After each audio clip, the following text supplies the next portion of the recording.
Vamos lá. Eu achei que nesses dois, o autor, como é que ele se estende bastante. Ele cita vários exemplos, ele faz muitas comparações, então fica longo. Apesar de ser uma perícope só, fica longa. Vamos ver se a gente consegue ir do 38 até o 48 hoje, ou se a gente vai parar só na primeira parte. Vamos ver o que dá para a gente fazer, tá bom? Eu vou, eu vou apresentar aqui para vocês. Vamos ver o que acontece. Deixa eu entrar aqui.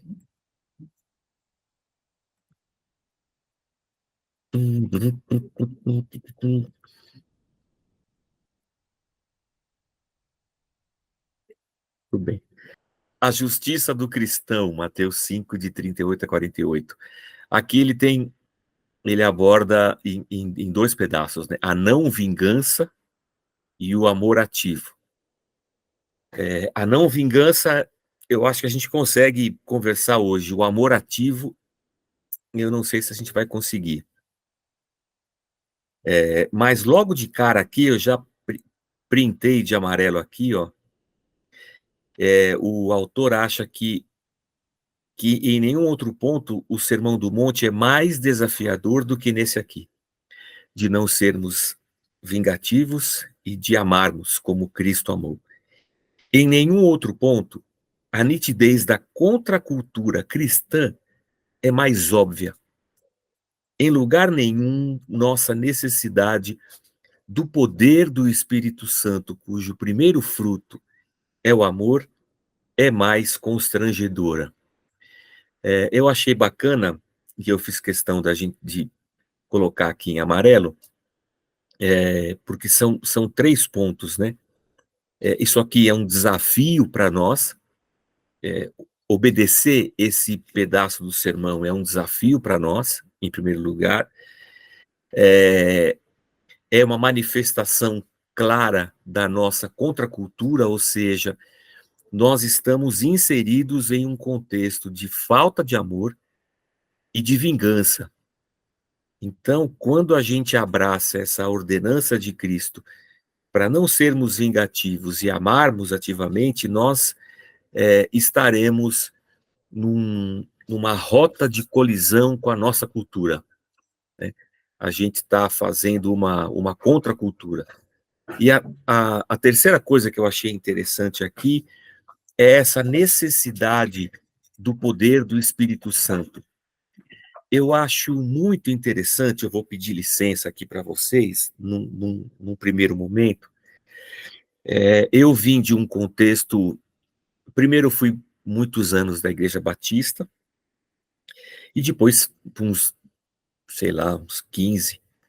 Depois fiquei mergulhado no neopentecostalismo, uns 18, sei lá, por aí. E por muitos anos, por esses 18 anos, nós tínhamos o culto do Espírito Santo. É um culto que nós íamos pedir, clamar pelo Espírito Santo. Eu acho que é quase que uma unanimidade nas igrejas pentecostais essa necessidade da busca pelo Espírito Santo, dessa experiência mística, transcendente, onde o Espírito Santo vem e batiza e capacita, aquela coisa toda. Mas eu hei de dizer para você que eu posso estar enganado ou estar equivocado, mas eu acredito que em todos esses anos, 18, eu nunca participei de um culto do Espírito Santo ou preguei em um culto do Espírito Santo em que a gente estivesse falando da busca, da capacitação do Espírito Santo para amar o inimigo. A busca do Espírito Santo para nos ajudar, por exemplo, a nós vencermos as nossas fraquezas. E vivermos em mais santidade. A busca pelo Espírito Santo não no sentido do poder carismático, mas a busca pela manifestação do fruto do Espírito Santo. Então, a gente está muito habituado a buscar o poder do Espírito Santo sempre num sentido de capacitação, de poder e de dons, mas muito pouco uma busca para que ele efetivamente nos fortaleça, porque a gente não consegue amar, porque a gente não consegue ter paciência, porque a gente não consegue ser bondoso, misericordioso. Parece que essas coisas a gente atropela, e o que ganha importância no nosso viver cristão é o poder do Espírito, são os dons. Por isso que eu falo muito disso, mas eu acho que é importante a gente frisar, por isso que dentro de uma perspectiva, e aqui eu não quero generalizar, né, mas às vezes dentro de uma perspectiva mais carismática, pentecostal ou neopentecostal, os dons acabam se transformando num sinal de espiritualidade, de intimidade com Deus, de relação com Deus.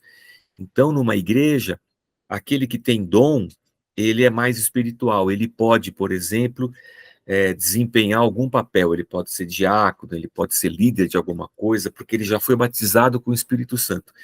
Como se os nossos olhos institucionais estivessem focados tão somente no Espírito Santo no que diz respeito a dons, aos dons carismáticos, ao poder.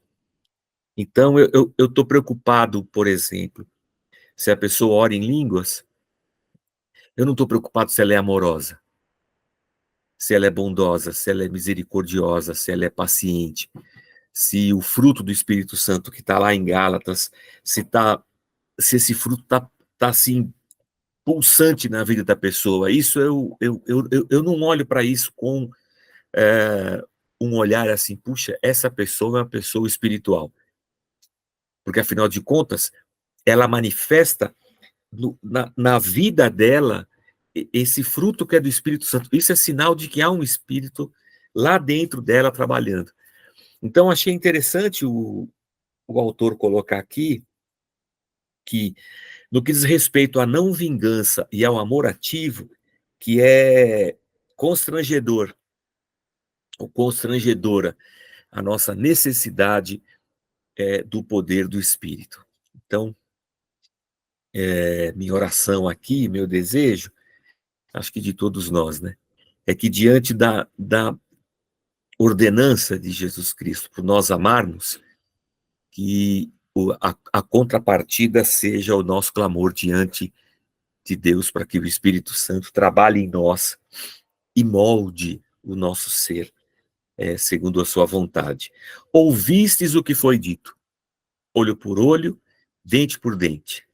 Eu, porém, vos digo, não resistais ao perverso, mas a qualquer que te ferir na face direita, volta-lhe também a outra. E ao que quer demandar contigo e tirar-te a túnica, deixa-lhe também a capa. Se alguém te obrigar a andar 1 milha, vai com ele 2. Dá a quem te pede, e não voltes as costas ao que deseja que lhe emprestes. Senhor, muito obrigado por esse tempo de estudo aqui, e a gente te pede nos dar a tua direção. Nós lemos a tua palavra, e que a tua palavra seja esclarecida diante dos nossos olhos, que o teu Espírito nos ajude, que a tua graça esteja conosco, nos dá entendimento, abre, Senhor, abre o nosso entendimento, nós abrimos aqui o nosso coração para receber a tua palavra como semente preciosa. Nós oramos agradecidos em nome de Jesus. Amém. Bem, eu também já falei bastante disso, a gente sabe que os mandamentos são 613 mandamentos no Antigo Testamento. 613 para serem obedecidos.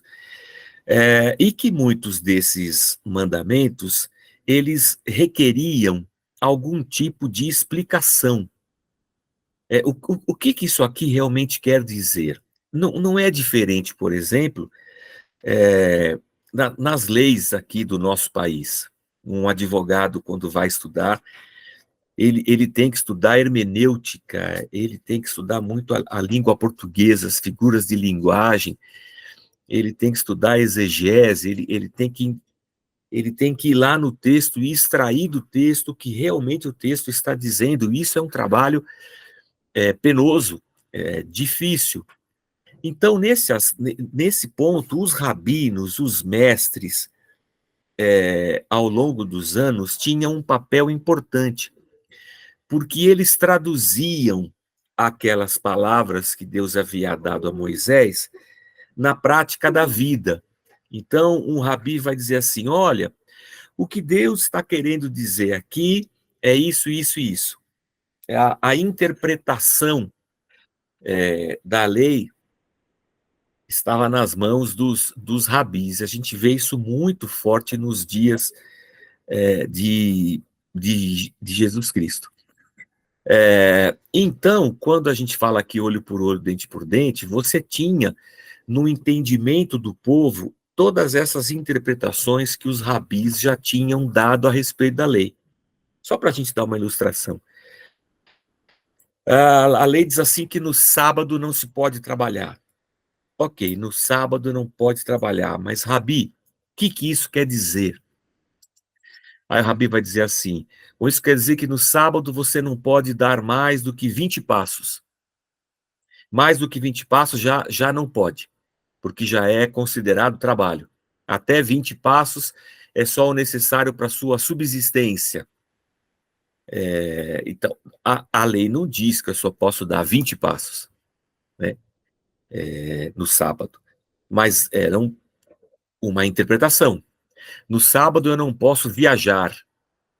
Eu posso andar de barco, mas eu não posso viajar, sei lá, por exemplo. Então eu não posso pegar um avião, mas eu posso pegar um barco. Então o Rabi, ele ia destrinchando essa lei. E esse destrinchamento,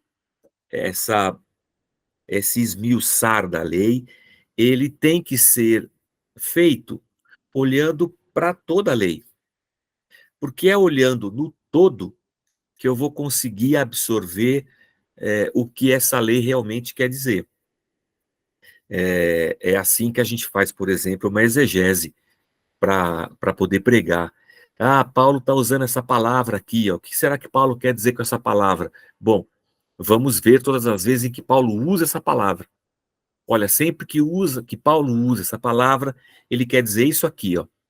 Então eu estou tirando das próprias palavras de Paulo o significado daquela que ele está falando naquele momento. Então eu não estou dando um significado meu para aquela palavra. É o que Paulo diz. Essa palavra aqui, como é que os gregos entendiam essa palavra? Qual que era o contexto? Bom, eu vou ter que ir lá na literatura grega. Eu vou ter que ter um dicionário que me diga, eu vou ter que ter alguma ferramenta que me mostre o uso dessa palavra lá no meio dos gregos. Então, esse trabalho é um trabalho que eu preciso ter o cuidado de não inserir no texto aquilo que não está lá, mas é meu.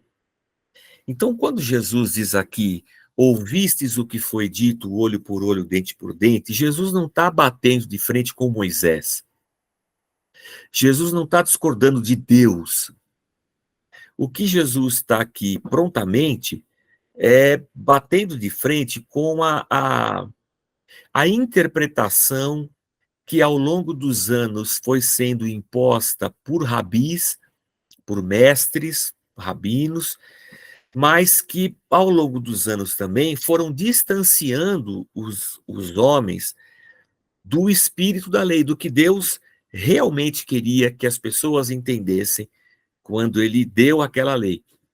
Então, essas muitas interpretações, quando eram dadas fora desse espírito da lei que tá lá, em outras palavras, em outras situações, em outros momentos, e que eu tenho que ter o trabalho de extrair tudo isso aqui,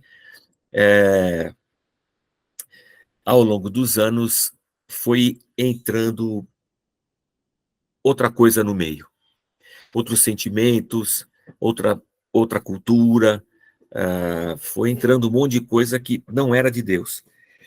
Quando a gente fala olho por olho e dente por dente, é o lex talionis, está aqui no amarelinho, lex talionis. É o princípio de uma retribuição exata, cujo propósito era estabelecer o fundamento da justiça. Foi uma caneca que ele te pegou, então pegue uma caneca dele. Pronto. Especificando o castigo que o culpado merecia. Ele te cegou de um olho, então ele vai ser cego de um olho. É como a pena de hoje. Ora, hoje a pessoa comete um crime, matou. Qual é a pena? 18 anos do Código Penal brasileiro, sei lá, 30 anos. O nosso Código Penal, o máximo de tempo que uma pessoa pode ficar presa são 30 anos. Então, 18 anos, 20 anos, pegou 20 anos. Ok. No princípio da lei de Deus aqui, a gente tem assim, ele tirou um olho, então tira um olho dele. Ele matou, então ele morre. É lex talionis, é olho por olho, dente por dente. O propósito era estabelecer o fundamento da justiça, especificando o castigo que o culpado merecia. E também um propósito era limitar a compensação de sua vítima a um equivalente exato e não mais.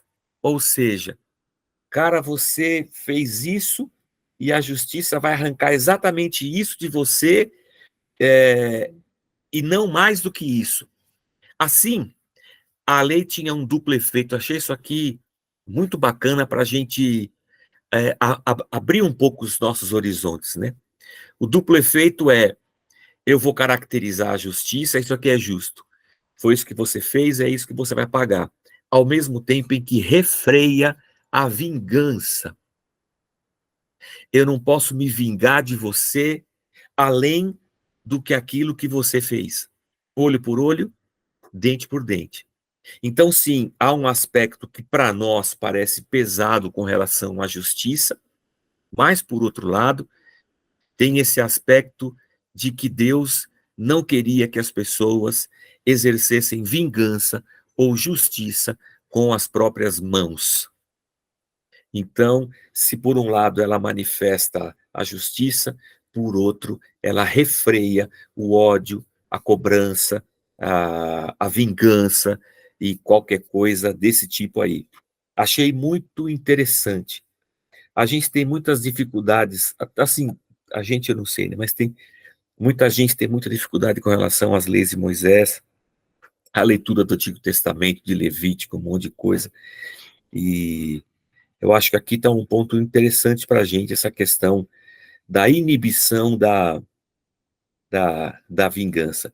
E Jesus está dizendo lá em cima, né? Eu, porém, vos digo, não resistais ao perverso. Jesus está dando um outro entendimento. Na verdade, Jesus estava indo numa contramão daquela interpretação judaica. Já naquele momento era uma contracultura, assim como hoje também é uma contracultura. Os judeus, olha que interessante, os escribas e fariseus, aqui, os escribas e fariseus, eles entendiam o princípio da justa retribuição dos penais legais, dos tribunais legais. Deixa eu fazer um parênteses aqui, ó, de novo. Quando você se debruça sobre as leis de Moisés, talvez a gente não consiga fazer uma divisão das leis assim, sabe, milimétrica, isso aqui é para cá, isso aqui é para cá. Você tem uma quantidade de leis que vão falar sobre a santidade do ser humano, a purificação do ser humano. Você tem uma quantidade de leis que vão falar sobre a vida civil da nação de Israel. Porque, veja só, o povo está saindo do Egito, ele ficou lá muitos anos, e ele está indo para a Terra Prometida. Esse percurso de sair do Egito e chegar na Terra Prometida vão 40 anos. Então, é quando esse povo chega na Terra que eles passam a ser uma nação. Eles vão plantar, vão colher, vão viver. Ali a vida vai se desenrolar. Ali eles vão fixar residência. Até aqui eles são nômades no deserto depois que eles saíram do Egito. Então, quando Deus dá a lei nesse período de 40 anos, após a saída do Egito e antes da entrada na terra, ele dá a lei, Moisés fala, mas o povo não acredita que ia entrar, e eles ficam perambulando por 40 anos, depois Moisés repete a lei de novo, porque os que não creram já tinham morrido. Aí Moisés repete a lei. Havia nessa lei aspectos civis. Olha, você vai ter um juiz, e aí, se alguém sofrer um acidente de trânsito, se alguém ultrapassar o farol vermelho, se alguém causar um mal ao outro, leis que são civis, como nós temos aqui no Brasil, as leis civis. Então, dentro da lei de Moisés, você tem uma infinidade de leis que dizem respeito à vida civil, está regulamentando a vida de uma sociedade lá na Terra Prometida. Então, você tem lei moral, você tem lei civil, e você tem lei também cerimonial. Assim, olha, você ficou leproso? Ok, tem uma cerimônia de purificação. Você tem que ir até o sacerdote, ele vai observar, ele vai estabelecer um prazo, você vai voltar, se estiver limpo, e era só uma questão de pele, então você vai dar a seguinte oferta, você vai fazer a seguinte cerimônia de purificação, aí você vai estar limpo de novo. Olha, a cerimônia da oferta, a cerimônia da festa, a cerimônia disso, daquilo. Você tem leis que são cerimoniais, que diz respeito às cerimônias de purificação. Ela se sobrepõe em muitas vezes. Mas o que o Stott está defendendo aqui, eu não sei se você percebeu isso,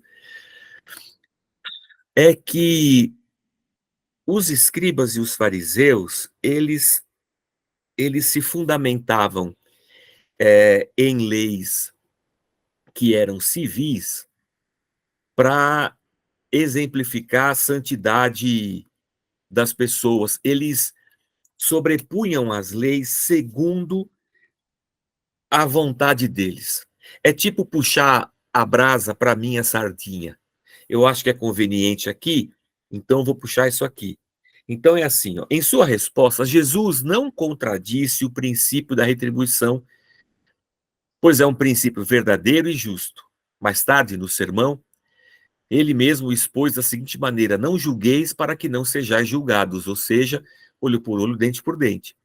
E todos os seus ensinamentos sobre a terrível realidade do juízo divino no último dia repousam sobre o mesmo princípio fundamental. Vai haver vida e vai haver morte. O que Jesus afirmou na antítese, então, quando a gente lê o Sermão do Monte, era antes que esse princípio, embora pertença aos tribunais legais e ao juízo de Deus, não é aplicável aos nossos relacionamentos pessoais. Olha que interessante.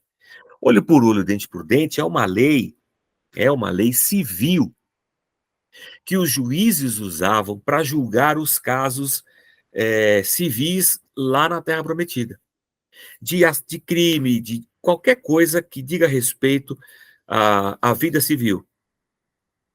Mas essa lei não pode se aplicar, por exemplo, à questão dos relacionamentos pessoais. É isso que Jesus está dizendo. Eu acho que isso aqui precisa abrir a nossa mente, assim, né? E o que os escribas faziam era isso. Eles pegavam essa lei do olho por olho, dente por dente, traziam para os relacionamentos pessoais, e essa lei acabava sendo aplicada num monte de coisa no relacionamento, na família, na vida, levando essa severidade da justiça civil para dentro dos relacionamentos pessoais. Então, dentro dos relacionamentos pessoais, a nossa vida tem que se basear no amor, não na justiça. Nosso dever para com os indivíduos que nos prejudicam não é a vingança, mas a aceitação da injustiça. Muito interessante isso aqui, né? Ou seja, nos nossos relacionamentos pessoais, no nosso dia a dia da vida, o que nós devemos ao outro é justiça. Eu não vou revidar olho por olho, dente por dente nas questões diárias da vida, porque isso não diz respeito a uma questão civil. É a vida, é a nossa relação aqui. Aqui o que eu devo é o amor. O que Jesus não nos permite, quando ele diz, eu vos digo, amai os vossos inimigos, vocês ouviram olho por olho, dente por dente, eu vos digo, amai os vossos inimigos, o que Jesus não nos permite é a vingança. Coloquei aqui, vou colocar aqui em amarelo. O que Jesus não permite para a gente é a vingança. As 4 mini ilustrações que se seguem, todas se aplicam ao princípio da não retaliação cristã e indicam até onde deve ir. São pequenos vívidos camafeus. Esse livro é bem antigo, né?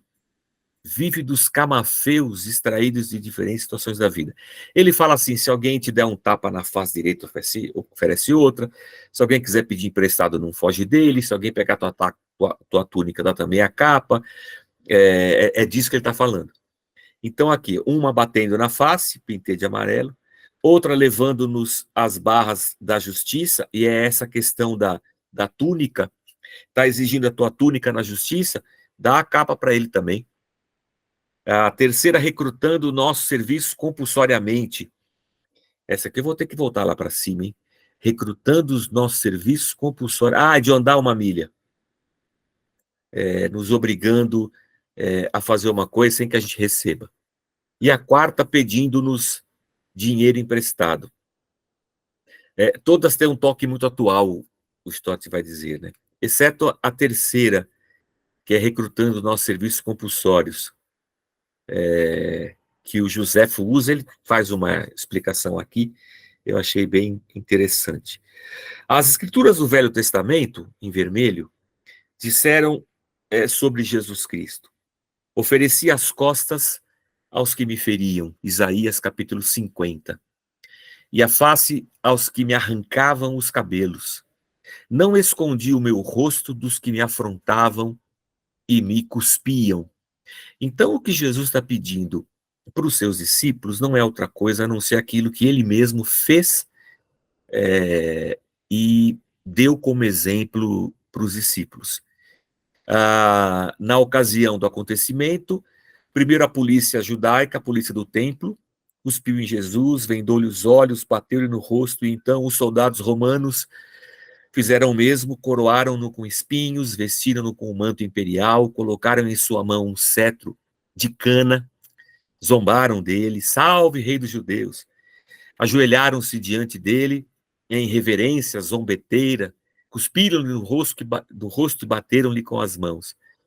E Jesus, com a infinita dignidade do autocontrole e do amor, permaneceu calado. Gente, eu não sei você, mas autocontrole e amor é alguma coisa que a gente precisa muito do Espírito Santo, meu. O autocontrole, essa longanimidade, essa capacidade de você se controlar, de você não dar o troco na mesma moeda, essa capacidade de você ficar zen, né? Você não se deixar dominar por aquilo e amar. Isso aqui é alguma coisa que só mesmo Deus pode produzir dentro da gente, e a gente precisa clamar por isso. Jesus demonstrou sua total recusa em vingar-se, permitindo que continuassem naquela zombaria cruel por quanto tempo quisessem. Mais ainda, antes de nos apressarmos em fugir ao desafio do seu ensino e comportamento, declarando-os como um mero idealismo impraticável, precisamos lembrar que Jesus chamou os seus discípulos para o que Bonhoeffer intitulou de comunhão da cruz. Bonhoeffer chamou isso de comunhão da cruz. Uma participação visível da cruz, ou seja, o que a cruz significou para Jesus, nós vamos ter comunhão com ele nisso aqui. Foi assim que Pedro o expressou: Cristo sofreu em vosso lugar, deixando-vos exemplo para seguirdes os seus passos, pois ele, quando ultrajado, não revidava com ultraje. Quando maltratado, não fazia ameaças, mas entregava-se àquele que julga retamente. 1 Pedro capítulo 2, dos versículos 21 até 23. Ah, ainda por mais conscientes que estejamos em nossa determinação de não fugir às implicações do ensinamento de Jesus, não podemos aceitar os 4 camafeus, as 4 situações, com literalismo inexpressivo, sem imaginação. Em parte porque não foram apresentados como regulamentos detalhados, mas como ilustrações de um princípio, e em parte porque devem ser aceitos em apoio ao princípio que pretendem ilustrar. Opa, vamos parar aqui.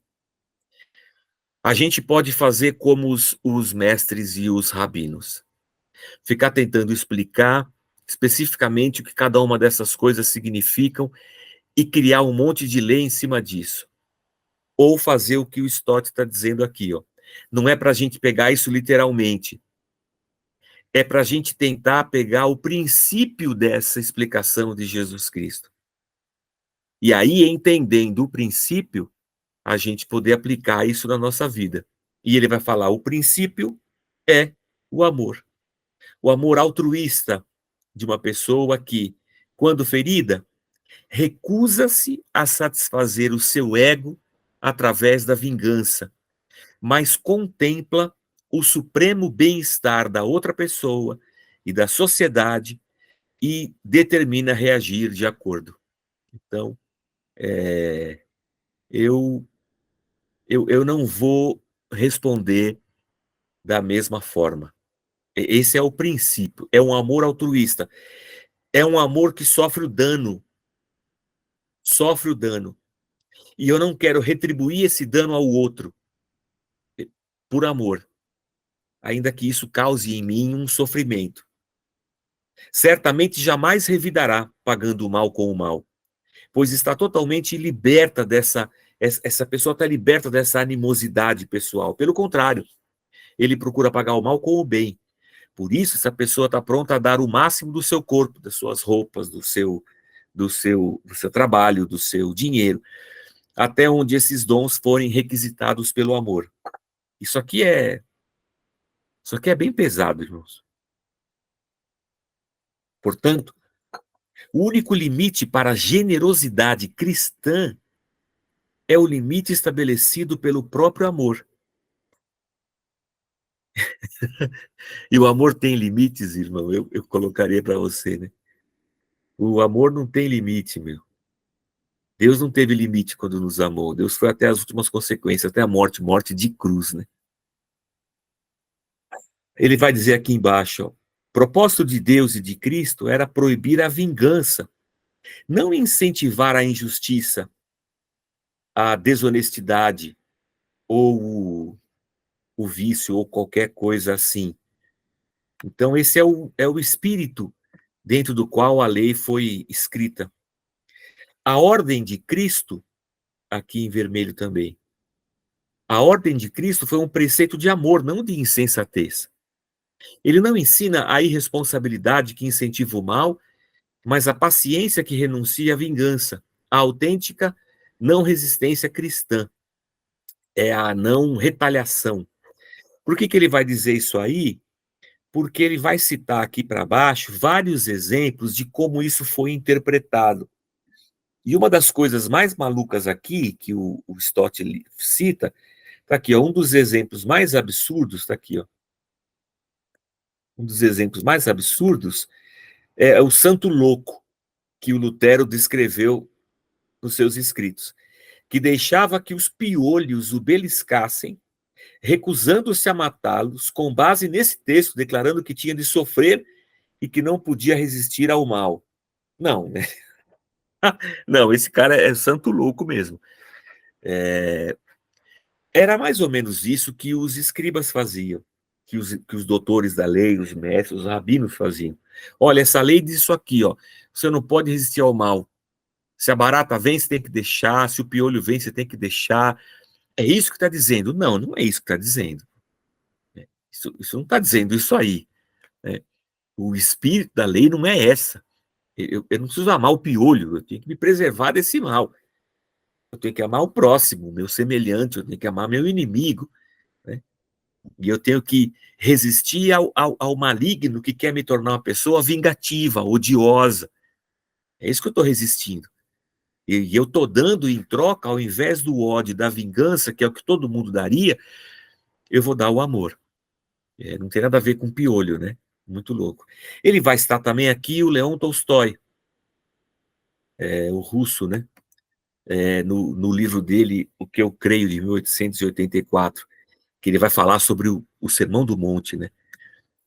E que, de certa maneira, o Leon Tolstói tinha uma visão muito irreal do mundo. Como se fosse possível, no mundo que nós vivemos, você conseguir uma sociedade em que o Sermão do Monte fosse uma realidade. Digo assim, uma sociedade onde todos se amassem, onde não houvesse o mal, o ódio. A gente sabe que no mundo caído, no mundo pós-queda, essa realidade só é possível na Nova Jerusalém. Aqui, isso é impossível. Então, eu ter um pensamento utópico, né, que eu vou resistir ao mal e dessa maneira todo mundo vai ser bom, é utopia, não vai acontecer. Então, o Stott está falando dessa posição utópica do Tolstói.